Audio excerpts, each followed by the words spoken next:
All right, so we are finishing up this part on musical worship, and we've been looking at Old Testament musical worship and just trying to determine what it actually looked like in the Old Testament. And I believe it's important for us as we go through and look at the history of worship in the church with God's people, that we have an understanding of what it was in times past and what it is in the current situation.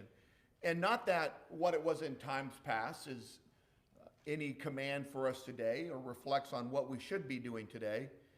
There are certainly things in the past as we look at God's people that are not required of us, commanded of us to participate in today, or things that you're even able to participate in. I mean, when you get to the time period of the first century and we look at where the Jewish people were at that time, they still had that temple.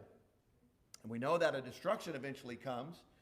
In AD 70, Rome destroys Jerusalem, and so goes the temple. And that completely eliminated any opportunity the Jews would have to worship God in the ways that he had instructed under temple worship.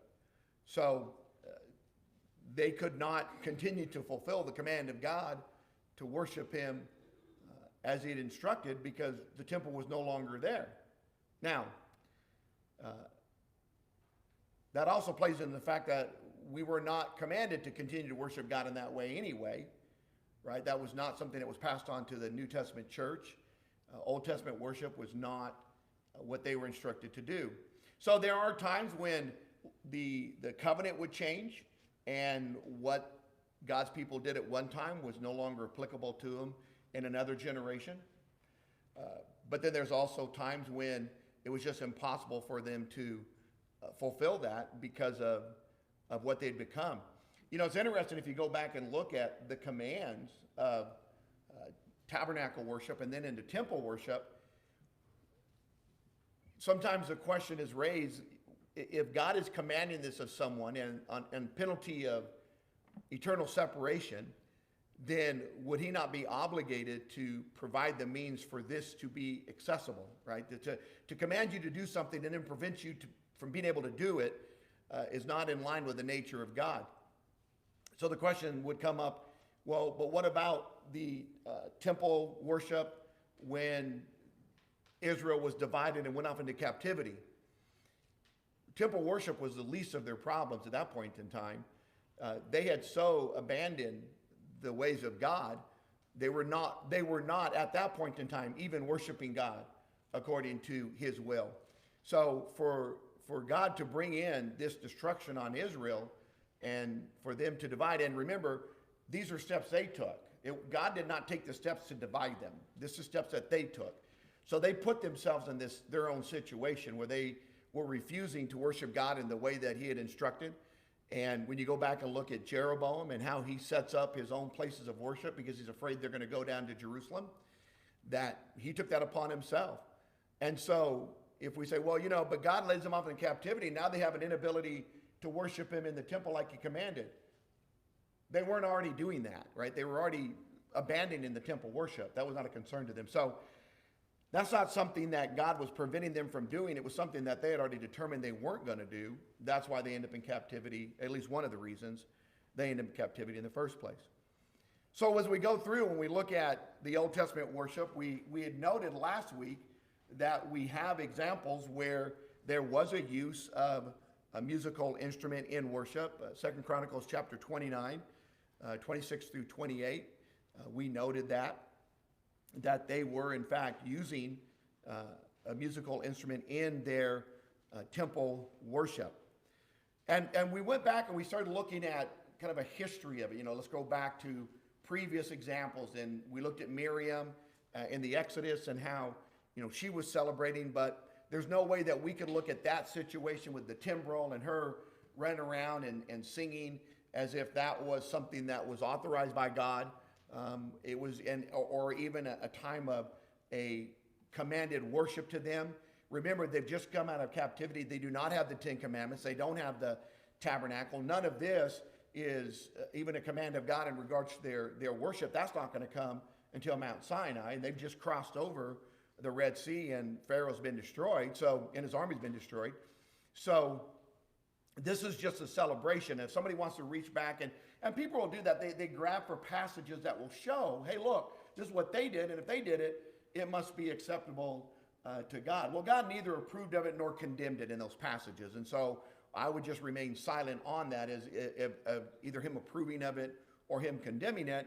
It's something that they took upon themselves to do. And if you look at the situation, it doesn't fall into line with what commands of God has God given them thus far in regards to worship. None. We haven't seen that. And so they're out of that realm. So that doesn't become a passage that I would turn to. It's a straw man argument to try to use that as an example of, hey, look, they did it, and that means we can do this as well. So as we move through and we get beyond that point in time, the only instruments that we find, and when we get to the tabernacle, that would be the next stage. So let's take a look over in Numbers. The next stage after this, where we see God instructing them on building the tabernacle and those instruments that were to be used in it. When I say instruments, I'm not talking musical instruments, whatever instrument it may have been. You could look at the table of showbread as an instrument. There was something that they used, the fire pans for the burning of incense. That would be an instrument that they used in regards to this. But over in Numbers chapter 10, Numbers chapter 10, and we're going to look at verses 1 and 2. 1 and 2. Then the Lord spoke to Moses, saying, make yourself 2 trumpets of silver, hammered work, and you shall make them, and you shall use them for summoning the congregation and for having the camps set out. When both are blown, all the congregation shall gather themselves to you at the doorway of the tent of meeting. Yes, if only one is blown, then the leaders, the heads of the division of Israel, shall assemble before you. But when you blow an alarm, the camps that are pitched on the east side shall set out. When you blow an alarm the second time, the camps that are pitched on the south side shall set out. An alarm is to be blown for them to set out. When convening the assembly, however, you shall blow without sounding an alarm. The priestly sons of Aaron, moreover, shall blow the trumpets, and this shall be for you a perpetual statute throughout your generations. When you go into the war, and then he does more. So you can read through there and read about what they're doing with these.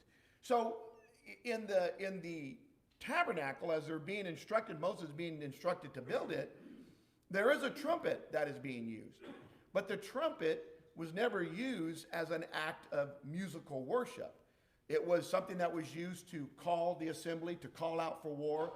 It was an instrument that was used to make a proclamation that this is what's going to be done. And as we see here, there were specific ways of doing it. Yeah, they weren't used to worship God. It'd be like us saying that, ringing that bell back there. Right. It's an act of worship. Worshiping God. We're not. No. Saying classes over. Well, I mean, it's kind of a gray area when it says class is over. It's kind of like, it's a suggestion that you should. He's working towards it. That's okay. That's kind of how I've seen it. I mean, no one's ever actually explained it to me, so I'm not quite sure what that thing means. I just hear it, and I get a little PTSD, and I'm kind of working towards something right there. So, but yeah, that's true. It's just a call, right? We're getting ready for getting out and ready to do something different. Exactly. So, I suppose if you sat down there and you wanted to try to do a melody, I mean, there's been times I've heard Chuck do that. Like when I wouldn't shut up, he was like, I thought he was playing a song. It was like, and may have been Morse code. I'm not sure what he was doing back there, but he was laying on that thing. He was Morse coding SHUTUP. I'm like, but I didn't know Morse code, so I couldn't. I'm sorry, Chuck. I didn't know what it was. But the making of the instrument and to use it for those purposes. You could. Was commanded by God. Well, and you could take that and you could actually bring it in and use it as a instrument because it makes some type of odd sound. And you say, hey, You know, I mean, synthesizers make all kinds of weird sounds. People put it in there, and think about that. What he said there too was, when you were going to use the trumpets, this was a perpetual statute, a command. So they were supposed to do this, right? And in that command, though, it's not just enough to say the command was to do it in this particular way, right? But only for this. You would have to conclude the command was that as well. So some say, blow the trumpet once, blow the trumpet twice. That's part of the command. The whole command there is, when you do it this way. What would also be a part of the command there? Use the trumpet, right? Don't go out there with a triangle, ding, ding, ding, ding, ding, ding, ding, ding. If he called for a trumpet to be built for this purpose, then you would have to conclude that that's all they would be allowed to use. They couldn't come up with something that they wanted to build. That trumpet's just not loud enough. Let's use that Ricola one, Ricola, whatever that thing's called, that big long. Let's just try that. There was a particular thing that God required. So they would have been required to not only do it in a particular way, right? Could they go out there so what's the command here? He says, when both are blown, all the congregation shall gather themselves to your doorway.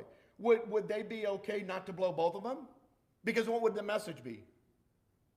It would be confusing. Well, how come you guys headed out of camp? Like, well, you only blew it one time. And we thought, well, we were just tired of blowing both or two times. And so no. God gave them a specific reason for doing it in a specific way. So not only the reason, but also it had to be the trumpet. Also, if you wanted to use a trumpet, and that was authorized for that purpose, but if you wanted to extrapolate that over to worship service, they weren't like our normal trumpets today. They No. did not have the No, you're not doing notes. blow a note as Yeah. loud as you wanted to. A loud blast. Yeah, blast, but it would not be anything that you would want in music Yeah. for a worship service. So Yeah. they're still they're just out to dry on that one. Well, they were very simple when it came to music back then, and a one-note song was Yeah, so we'll use one note. one note, Yeah, that's one note good for all. the whole thing. Also, if you want to take it a step further, he said make two. Right. Don't make a backup. Two trumpets, yeah. Don't make four in case, they're not listening to you, can blow Yeah. louder. So, And what do you say to make them out of? silver. Bronze, copper, I don't know, whatever else you want to know. And I think that we've got to be in line with saying, okay, God is commanding this. Do you think it's not arrogant for you to suppose that you could just do it another way? Well, yeah, I know he said silver, and I know he said two. Let's make them out of gold because that looks better, and let's make 5 because that's better. Actually, every time he tells us to make something, he tells us what to do. Yeah. Go for wood, silver. Yeah. He tells us The way the, materials yeah, to use for the tapping. yeah. So then you're bound to Exactly. what he says. And I mean, the whole thing to me is, why would you even suppose that you should do anything else other than what he said to do? That's really just an arrogant take on your position with God. Sonny, and then I'll get Jacob. When he's very specific like that, you gotta be careful. It's just like when he said, do this and remember to Right. me. And it's probably no different than trying to change the Lord's Supper to where we have. Well, in fact, you would use 1 Corinthians 11 for that, because when Paul corrects them in what they were doing, they weren't doing it in remembrance of him, right? They weren't doing it as a proclamation of his death. They had turned it into a love feast, a meal. And so he corrects them. He says, well, that's not the way you're supposed to be doing it. And he said, in this, I do not praise you. I'm not praising you because, well, can you imagine their argument? This is a great thing. We're just having a big fellowship meal and everybody's getting together. I don't see the big deal. It's like, well, here's the big deal. 1, some are being left out of that. And 2, that's not what God told you to do with it. I mean, I think it's just that simple. And then, even though they may have thought it was a great thing because we're just having a great fellowship and time together, but that's not what the Lord's Supper was for. And there's churches today that take those scriptures and say you can't have a potluck. Yeah. Oh, yeah. Yeah. Because he says eat at home. Well, what he's saying is, this is not a meal. Right. Eat at home before you get here. This is not for that purpose. Yeah, my argument always with that is, okay, so if you're going to make that argument, then you have to tell me that what Paul was concerned about was them eating in a building. That's what his whole argument was, right? Well, no, that's not what his argument was.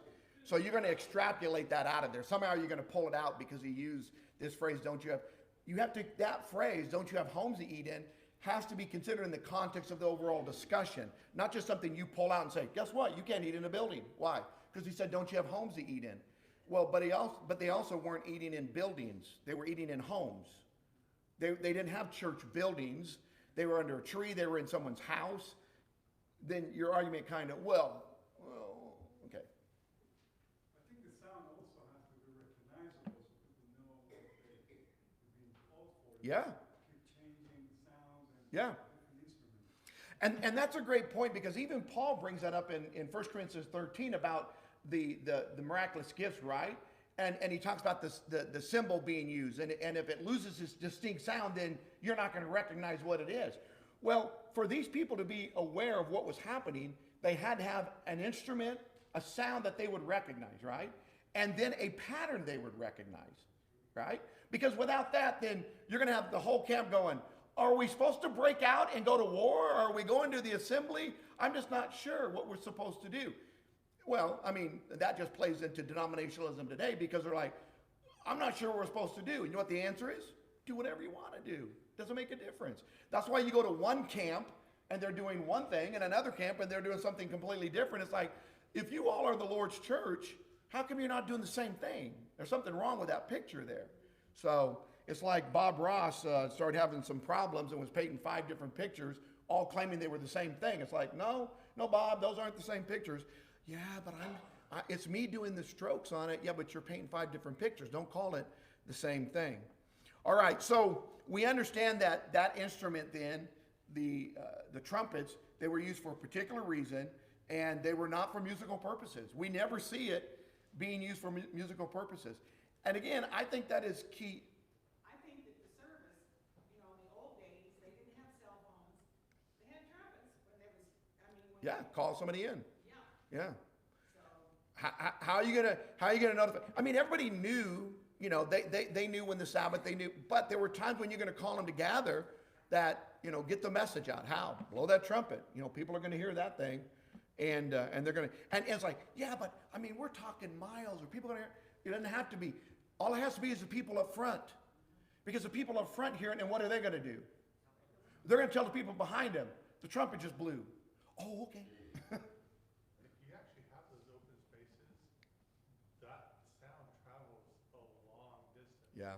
They were scouts in Mexico on the Beamery, and I would be the announcer to shout out when things were going, and the people on the end of the camp could hear me. And Yeah. they knew what to do. So that trumpet sound does actually travel a long distance when we don't have all this other noise. Right. Well, I read an article recently on these theaters that were built in Greece, and their design. When we were going through our New Testament survey study, you saw how some of those I showed were built on the sides of hills, right? Well, why? Because the hill was a backdrop to force all the sound to go one direction. And so they did a study recently, and they were talking about how one person on a stage could talk, and people at the very back could hear what that person was saying, because the way it was designed to carry, they had to use the natural things to carry that. So a trumpet, designed the way God said, would certainly be able to carry this sound. Have you ever been in Grady Gammons Auditorium over at ASU? Yes. That thing was designed like that, and these people are down there on the stage. Yeah. No microphone, and they're talking, and you're sitting way up in the balcony. You can still hear it. And you can hear what they're saying. Yeah. Yeah. We need to design this area like that. You're fine. Well, you're like, how are we going to cut that down? you don't even need a microphone. Don't even need a microphone. No, I don't need a So microphone. I was trying to give you a compliment. Is that it? That it is? I like it. That's good. I'm fine. All right. So the horns were not a musical instrument. They were just to call God's people, or a reminder. Let me read something to you from the ISBE. This is the International Standard Bible Encyclopedia. It would be a standard that's used by all churches out there, scholars, that talks about specific things, right, in biblical things. And this is what they had to say in regards to music and the trumpet and so forth. Apart from the use of the trumpet as a signaling instrument, music seems to have played a rather minor role in the national religion of the nomadic period and during the conquest. So this publication that is used, and these are scholars who write these articles in there, claims that when you go back and look at the Hebrew nation, Israel, that music was not something that was prominent in their worship. As a matter of fact, it played a minor role in the national religion of the nomadic period and during the conquest. So if we're looking at the nomadic period, if we're talking about the time of leaving Egypt to the wandering, right, in 40 years until they go into the conquest, you have that whole time period. And at that point in time, they have the tabernacle, right? So there's a minor role for music in any of that. So minor that I don't know where you find it in their tabernacle worship. You don't. It's not there. So whatever place it is found would have been in a personal use, something of that nature. And then in the conquest, when you see them going into Canaan, and you don't find it there either. So it's not something. Now when he talks about the conquest, he's suggesting, the writer's suggesting then that there comes a place when it is no longer in minor use, it is seen more prevalent. And when would that be? That would be under the time of the temple of David that Solomon built. That's when we actually begin to see a musical instrument being used in temple worship. And that's after the conquest. So, anybody else? Somebody have something? I saw a hand. You just waving flies? Okay. All right. So, when King David returns with the Ark of the Covenant from the house of Obed-Edom to Jerusalem, he introduces the use of the mechanical instrument in tabernacle worship. You find that in 1 Chronicles 16, 39 through 42. So David actually introduced, and I find this interesting that he would do this, that he brings it into tabernacle worship. Take a look at 1 Chronicles 16. And you remember the story of the ark, right? Where it's been captured by the Philistines, but eventually they get rid of it because it just keeps causing them trouble, and they get sores, and they got to get rid of this thing. So it ends up at the house of Obed-Edom. And then in verse 39, he left Zadok the priest and his relatives, the priests, before the tabernacle of the Lord in the high place, which is at Gibeon, to offer burnt offerings to the Lord on the altar of burnt offering continually, morning and evening, even according to all that is written in the law of the Lord, which he commanded Israel.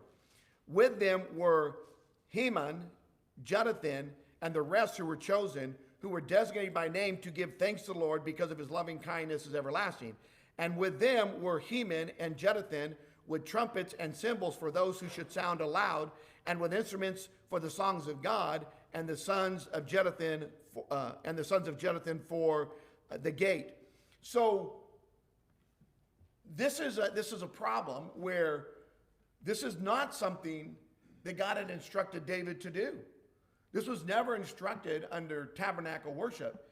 Yet David is willing to allow this to happen and to introduce this instrument before we get to the temple itself. And maybe this is a precursor to what he wants to do when the temple is being built, because we've done it in tabernacle worship, then it should be okay to be done in temple worship as well. So in 1 Chronicles 23, 1 and 2, and then in 25, 1 through 6, David also set the use of the musical instrument in the temple worship. So we go from here to where we have this idea of temple worship, and David is instituting this use of music. 1 Chronicles 23, and 1 and 2, and then in verses 25, 1 through 6.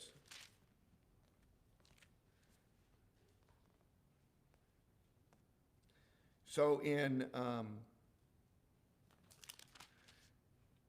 23, 1 and 2 said, "Now when David reached old age, he made his son Solomon king over Israel, and he gathered together all the leaders of Israel with the priests and the Levites." That's in 1 and 2. Now jump over to 25. So we know that David has appointed Solomon there. And then when you get to 25, in verses 1, Moreover, David and the commanders of the army set apart for the service of the sons of Asaph and of Heman and Jeduthun, who were to prophesy with lyres, harps, and cymbals.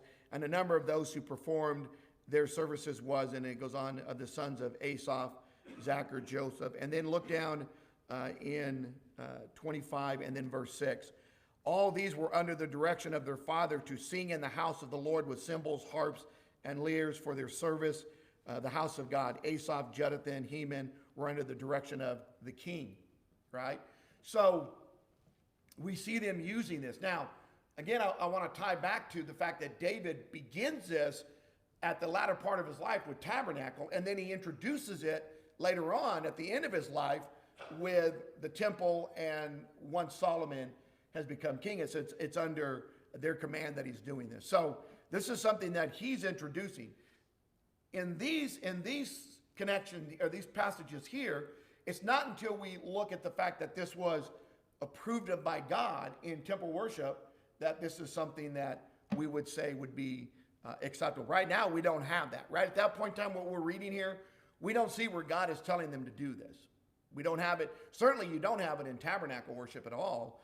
And then when you get to temple, we don't have that until we go back to 2 Chronicles 29, and then we read that that was the command of David and of Nathan and of Gad the seer, which was the command of the Lord. Wait, didn't he have a discussion with David? He said, I didn't tell you to build that tabernacle? Yeah, that's what he told him too. Yeah, I didn't ask you to do that either. And this is a time period when God winked at sin. Yeah. You know, it was a situation. It's a situation where God put the Jewish people through all these changes and everything to educate mankind to the point to where we are today, where we have the Bible and the Word. Well, and go ahead, Pat. I just wanted to ask, going back to chapter 17, Yeah, go back to 17. down below, like you read earlier about the henchman. Verse 2 says, Then Nathan said to David, Do all that is in your heart, for God is with you. Where is it? In what verse? Chapter 17. Right. Verse 2. 2. Does that have anything to do with this, or is that something else? Then Nathan said to David, do all that is in your heart, for God is with you. Right? Yeah. So are you saying that's approval from God? Is that what you're asking? Yeah, I mean, is that approval that, or is that talking about something else? Well, in verse 17 and in verse 1, David said, I'm dwelling in the house of cedar, but the ark of the covenant is of the Lord is under curtains. And Nathan said to David, do all that is in your heart, for God is with you. Except for what does God then tell David? God didn't ask David to build him a temple. So Nathan, if Nathan is saying this through prophecy of God, then it's a contradiction of what God tells David, because it says to David saying, hey, God wants you to build him a temple. But isn't Nathan the one who brought the information about Bathsheba to David? Yeah, Nathan's a prophet. Uh-huh. Okay. Yeah. But that doesn't mean that everything that Nathan said was something that was in line with the word of God, right? Nathan is just telling David that God is with him. Well, God has been with David, right? He supported him. But if God was with David, was God with David when David slept with Bathsheba? No. Yet God was with him. There were things that David did that God would not be on his side when he did those things, right? I was reading back over the whole affair of David, and it's really fascinating when you consider the way that whole thing is introduced in the time when the kings went out to war. David wasn't doing that, right? So the whole thing begins with David not being where he was supposed to be. So his whole actions are one where, for whatever reason, he gets himself into a position of, he sends Joab to fight for him, right? But he gets himself in a position where maybe he's just feeling kind of comfortable as a king. And the thing was, David always went out to war, right? You'd always see him going out and fighting these battles. But for whatever reason, he stays home that time. And that's kind of, and the fact that it begins with when the kings would go out to war, I think that's an indicator that's saying something that David had already set himself on a path of not doing what he should have been doing. And then it led to a further downfall. I also believe when you look at that, it's a great comparison. So in looking at, was it approved? When you have Uriah the Hittite, and his character was so noble, and it's juxtaposed against how weak David was at that point in time. When you see David doing everything he can to hide his sin, and you see Uriah the Hittite, who was out there fighting with his brothers, ready to die for them, not to sleep with his wife, to sleep on the ground, right? It is, that juxtaposition is so prevalent when you look at, wow, how noble the guy who's not even the king is, and how weak David is at this moment, and what he does. So everything that David did, everything that Nathan said, they weren't always. Now, what Nathan is saying is not false. He's not saying that go ahead and build a temple any way you want. He's just saying, do all that is in your heart, for God is with you. Well, God is with him, but we find out that God was not asking him to do this, right? So it came about the same night that the word of God came to Nathan, saying, okay, go and tell my servant, thus says the Lord, you shall not build a house for me to dwell in. So Nathan said what? Do what's in your heart. God is with you. Then God comes to Nathan at night and says what? Okay, now I'm going to speak to you. Go tell him not to build me a temple. So was Nathan speaking? We know Nathan is speaking from God at that point. Why? Because God came to him and told him what to say. The first time, we're not having that as support. For I have not dwelt in a house since the day that I brought up Israel to this day, but I have gone from tent to tent and from one dwelling place to another. In all places where I have walked with all Israel, have I spoken a word with any of the judges of Israel, whom I commanded to shepherd my people, saying, why have you not built for me a house of cedar? Now therefore, thus shall you say to my servant David, thus says the Lord of hosts, I took you from the pasture and following the sheep to be a leader over my people Israel. I have been with you wherever you have gone and have cut off all your enemies from before you. I will make your name like the name of the great ones who are in the earth. I will appoint a place for my people Israel and will plant them so that they may dwell in their own place and not be moved again. And the wicked will not waste them anymore as formerly, even from the day that I commanded judges to be over my people Israel, and I will subdue all your enemies. Moreover, I tell you that the Lord will build a house for you. What's the house the Lord is going to build? The church. The church. When your days are fulfilled, that you must go to be with your fathers, that I will set up one of your descendants after you. Who's that? Christ, who will be of your sons, and I will establish his kingdom. So David is going to build something that God never asked for. And God's telling Nathan, you go tell David this. So anyway, we do know, though, that God allows David, Solomon to do it. He tells David, you're not going to do it. In verse 12, he says, he shall build for me a house, and I will establish his throne forever. This is talking about Christ. I will be his father, he shall be my son, so forth. Then David, the king, went in and sat before the Lord. Well, it says, verse 15, according to all the words, and this is in 1 Chronicles 17:15. According to all these words and according to all this vision, so Nathan spoke to David. Then David, the king, went in and sat before the Lord and said, who am I, O Lord, and what is my house that you have brought me this far? This was a small thing in your eyes, O God, but you have spoken of your servant's house for a great while to come, and have regarded me according to the standard of a man of high degree, O Lord God. What more can David still say to you concerning the honor bestowed on your servant? For you know your servant. I love that, because at least David having a contrite spirit, because God says, you were a shepherd. I picked you, right? I'm the one that chose you. You didn't rise up to this position on your own.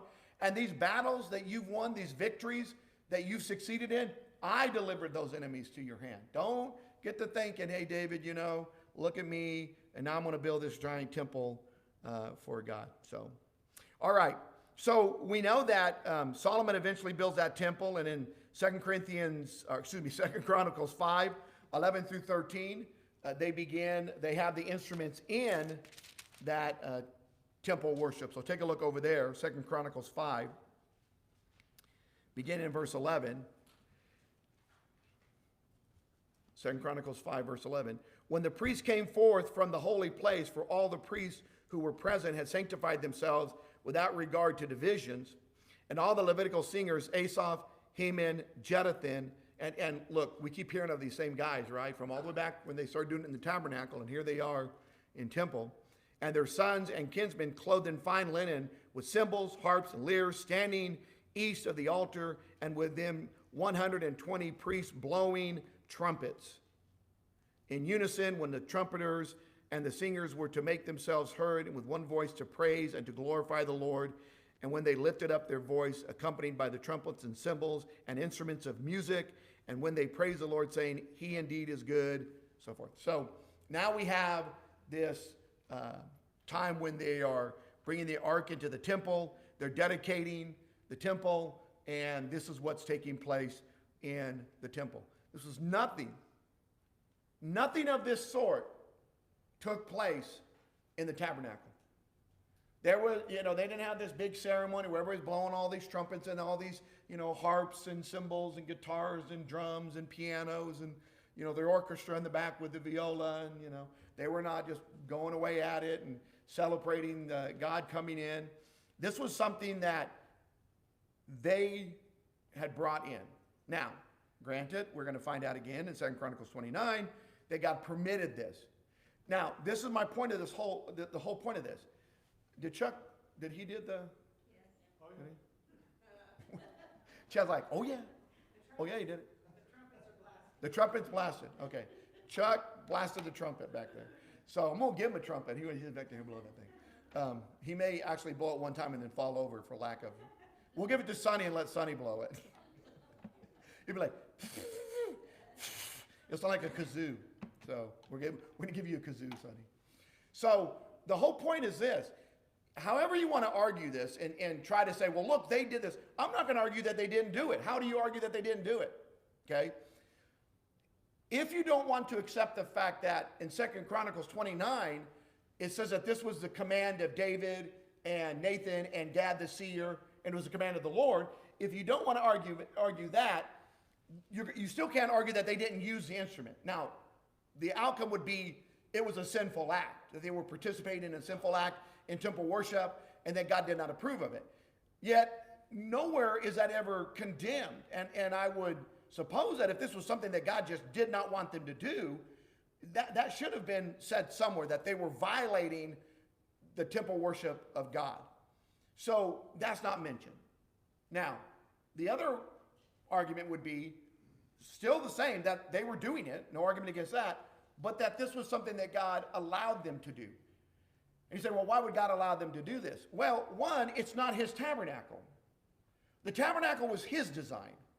The tabernacle was his purpose. The temple was David's design, David's purpose, what he wanted to do. And then Solomon carries it out. So I would say then that you could make an argument that God allowed them to do that for that temple worship which they had designed. Now, it wasn't that God didn't have his hand in it. He certainly instructed David to do it in a certain way. So I would suggest that 2 Chronicles 29 is saying that God allowed them to do this. And once God allowed them to do it, it would not be a violation of God's will because he permitted it. So they were going to do this. He was going to allow it. They have a divine warrant. It's just that simple. The argument then goes into, and we're going to take a look at this next week, New Testament musical worship. Do we have that same divine warrant? Do we still have the godly authority to do that? Has God ever said, okay, you are the antitype of the Old Testament?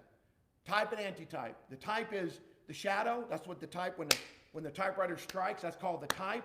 The antitype is the thing doing the striking. The church is the antitype. We are the original, the design of God. The tabernacle was the antitype. That's what we're comparing ourselves to. We're not comparing ourselves to temple. That the temple was is not the type. The temple was a design of David. The tabernacle is what the church is likened to. Hebrews chapter 8, 9, and 10. So when we get to New Testament worship, what is the design that God has there? Does he ever include musical worship? And the argument that they did it in the Old Testament does not hold weight, because you still don't have, you have to have a divine warrant. David had to have one, and I will argue that 2 Chronicles 29 says that he had to have one. God gave him the right to do it, fine. Because there's nothing inherently sinful about a mechanical instrument, right? It's like there was nothing inherently sinful about the tree in the garden that Adam and Eve took of. The sin was not the tree. The sin was in a disobedient act against God. The sin would be then doing something that God had not. What was the sin of what was the fire that Nadab and Abihu offered? Is it an inherently sinful fire? Don't ever build that fire, because that fire is just sinful. You build it, you're sinning. No, it was sinful because it was an act of disobedience to God. And as we see in Leviticus, what does Moses tell Aaron? They did not honor me before all the people. They didn't treat me as holy. They did something that I had not commanded them. In fact, it says, offer strange fire, which what? God had not commanded them. That was the sin. The same thing would be true under tabernacle worship, temple worship, and new covenant worship. If there's not a command, an authorization to do it, then you have no right to introduce something where God has specifically instructed you in what to do. All right, we'll stop there.